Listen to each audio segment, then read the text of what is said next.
Hi there! As May unfolds, the gardens spring to life with vibrant energy. The season gracefully transitioned from the delicate charms of spring bulbs to the bold beauty of irises and peonies.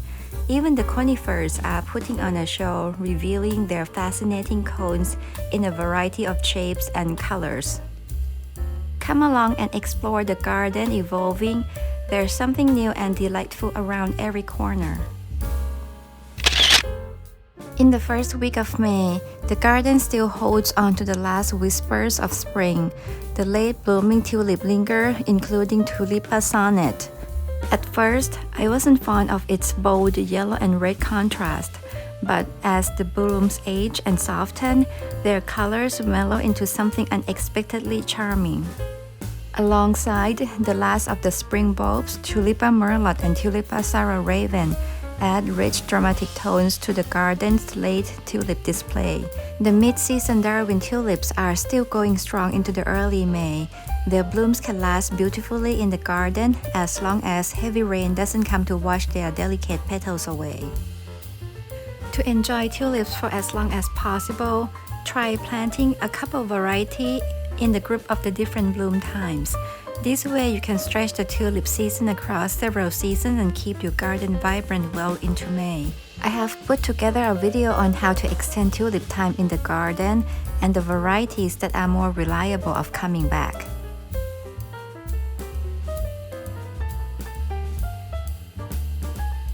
My late blooming daffodil are still going strong, especially Narcissus Gay Tabor, one of my absolute favorite. I can hardly believe it's blooming this far into the season. It's moments like this that remind me how planting over 1,000 bulbs really does help stretch the spring bulb season beautifully. But once this bloom phase ends, I enter the part of the season I like least, waiting for all the bulbs foliage to die back. But I know it's a necessary step.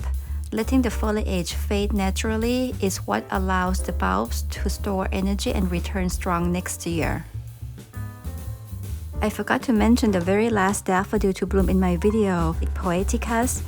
It's quietly made its appearance in the second week of May.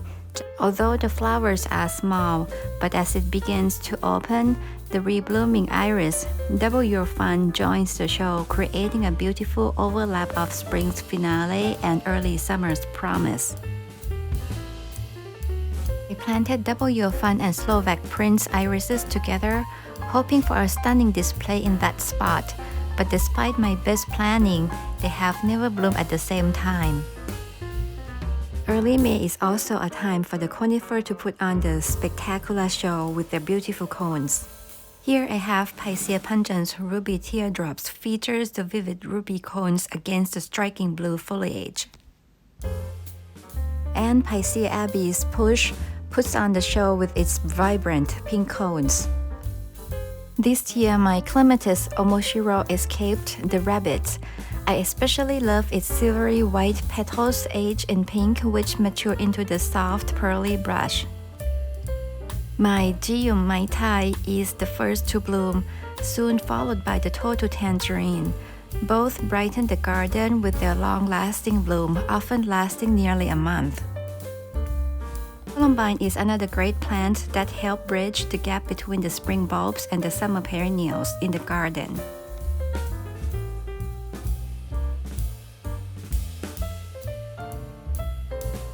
The burgundy foliage of ginger wine bark pairs beautifully with almost any color like pink and purple, don't you think? I realized I didn't have a true focal flowers during this time of the year until I spotted the first arrival peony at my local garden center. As the earliest blooming Itoh peony, I decided to give it a try and hope it will fill the focal point in my garden.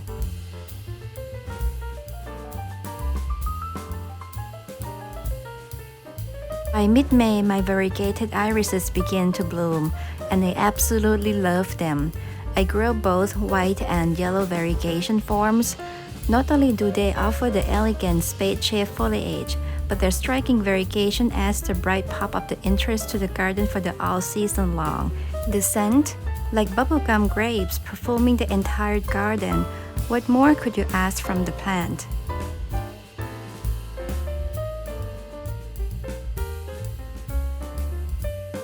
Slowly but surely, my copper kettle peony has started to bloom.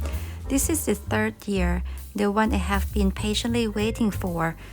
You're supposed to cut the peony buds in the first few years to allow the plant to develop a strong root system.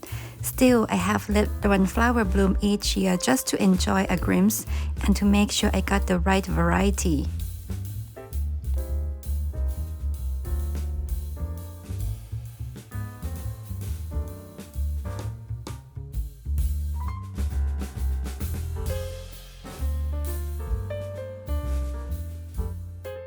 I also found a canary brilliant peony at my local garden center and decided to bring it home after reading so many great things about it.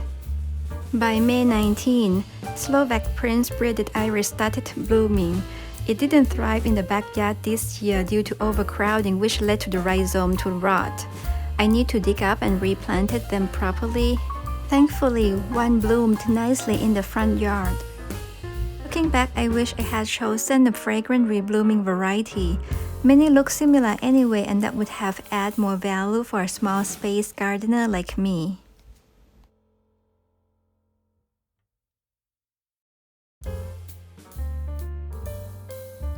Amsonia string theory looks lovely, especially when gingerwine, ninebark, and Mount Everest alliums bloom together. These spots feel so bubbly and full of life. Amsonia is a must-have plant. I love how it adds fall interest when its foliage turns bright yellow.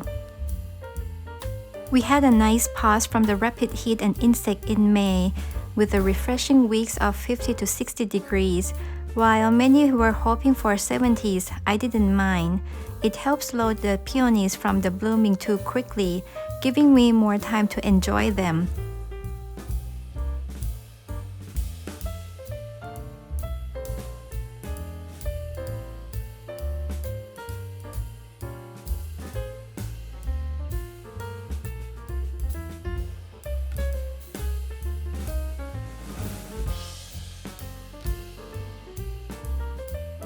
Checkmark Trilogy Weigela is blooming now, showing off its beautiful tricolor display on a single plant.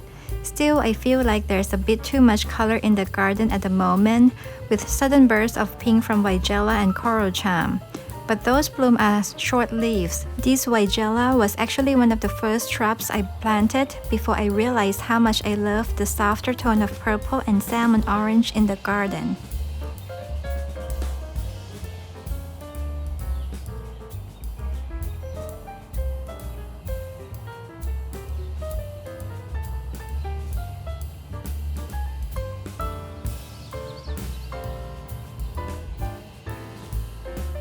I planted this pinball wizard allium from Costco last fall. I have to say its foliage looks surprisingly decent, much better than many other alliums I have grown. I also planted diamond ball clematis next to Mr. Poppins, hoping it will climb over and add interest to this supportive shrub. I will keep you posted on how it turns out in the coming years. I'm so thrilled to see Astrantia Vanilla Gorilla return. I love this long blooming plant with its unique variegated foliage. It adds such a charm to the shade garden.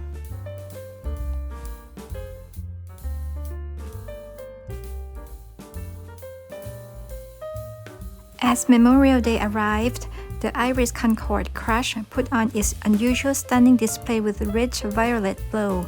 It always seems to bloom right around this time of the year. I created a bouquet featuring it alongside penstemon, but I'm unsure how to properly condition the penstemon. Mine tends to wilt within a day. If you have any tips on how to process penstemon to keep it fresh in arrangement, I would love to hear them. I've also been expanding my garden bed, working to create a nice clean edge. I share a video link above and in the description showing 4 different methods I have used to create the garden base along my favorite approach. One method involved a black rubber roofing and plant directly after 6 months without removing the sod. Unfortunately, this still resulting in the grass creeping along the edge, so now I am redoing the edging and removing the sod to get a cleaner finish.